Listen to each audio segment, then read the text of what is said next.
వరి సాగులో రైతన్నలను వేధించే సమస్యల్లో వ్యవసాయ కూలీల కొరత ప్రధానమైనది. ఒకవేళ కూలీలు దొరికినా చిన్న సన్నకారు రైతులకు కూలీల ఖర్చులు భారంగా మారుతున్నాయి.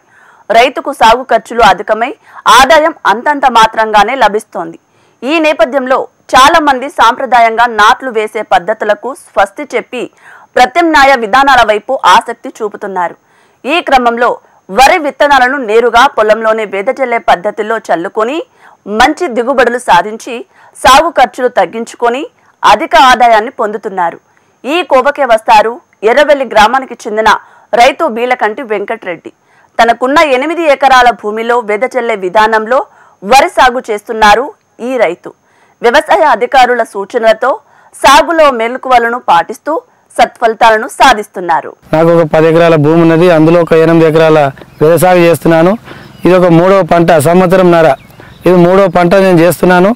దానికి ఎంతో లేబర్ ఖర్చులు తగ్గుతున్నాయి.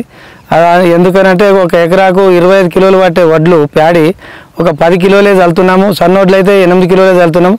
ఆ లేబర్ తోటి ఎంతో సవలతు, ఎంతో మేలు జరుగుతున్నది మాకు. ఈ వ్యవసాయం ప్రతి ఒక్క రైతు కూడా ఆదర్శంగా తీసుకొని చేయాలి. దానికి దిగుబడి 1-2 సార్లు మందులు కొట్టాలి, గడ్డి మందులు. మనము వడ్లు చల్లిన 3వ రోజు ఒక కలుపు మందు చల్లాలి. మళ్ళీ ఒక 25 రోజుల లోపల మళ్ళీ ఒక స్ప్రే చేయవలసి వస్తుంది. దాంతో కంట్రోల్ అయిపోతుంది గడ్డి.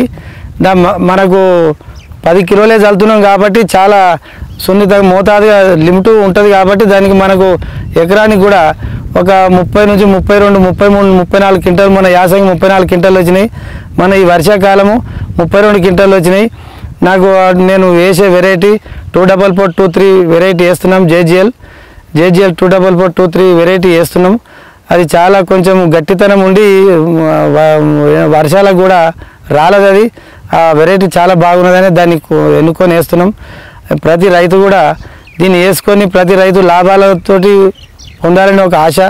ఇంకొకటి ఏంటంటే లేబర్ కూడా వస్తలేరు కాబట్టి ఒక ఎకరానికి 6,000 రూపాయలు అవుతున్నాయి. 6,000 రూపాయలు మళ్ళా కలుపు తీసేందుకు అలాగే ఖర్చులు అవుతున్నాయి. నారు వేసేందుకు అలాగే ఖర్చు అనేది. నేను ఒక ఎకరం పేరు మీద 7 నుంచి 8 వేలు ఆదా పొందుతున్నా.